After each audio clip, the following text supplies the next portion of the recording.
আসসালামু আলাইকুম রহমতুল্লাহ। চলুন আপনাদেরকে দেখাই আমরা আমাদের গরুগুলোর ক্ষেত্রে গরুগুলোর খাদ্যে আমরা কী কী দানাদার ব্যবহার করে থাকি। সেটা হচ্ছে প্রথমত দেখে আমরা যে ফিডটা ব্যবহার করে থাকি এটা হচ্ছে সুগুনা। এটা হচ্ছে আপনার কেরালা একটা কোম্পানি, এই যে কেরালার একটা ফিড।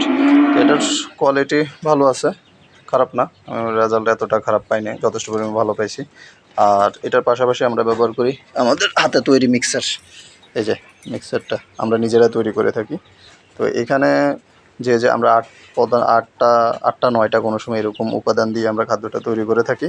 এই খাদ্যতে এখানে আছে ধরেন আপনার ভুট্টা ভাঙা আছে, গমের ভুসি আছে, তারপরে ভুট্টা চোগলা আছে, সোয়াবিনের চোগলা ভুসি আছে, তারপরে মুসুরির ভুসি আছে, সোয়াবিন মিল আছে, রাইস পালিশ আছে, তারপরে আপনার ডিসিপি আছে।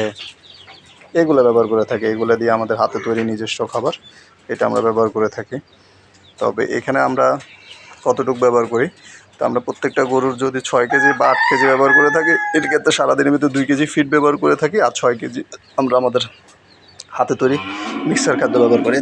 এই হাতে তৈরি খাবারগুলো বানাইলে একটা জিনিস সুবিধা হয়, সেটা হচ্ছে আপনার গরু শরীর স্বাস্থ্য ভালো থাকে, প্রজনন ক্ষমতা ভালো, আর দুধও বৃদ্ধি পায়, যথেষ্ট পরিমাণে দুধ পায়। কারণ সচরাচর হচ্ছে আপনি হাতে তৈরি বা খাদ্য বানানো আপনার চোখের সামনে আপনি নিজের হাতে তৈরি করেন, এখানে কোনো কিছু মিক্স করার কোনো থাকে না বা ভুল হওয়ার কোনো চান্স থাকে না।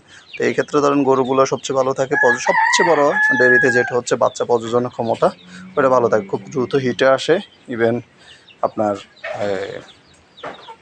বাচ্চা কনসেপ্ট করে ভালো। এই যে দেখ আমাদের সম্পূর্ণ খাদ্য আমরা হাতে বানানো রেখে দিয়েছি, বস্তা বন্ধ করে রেখেছি।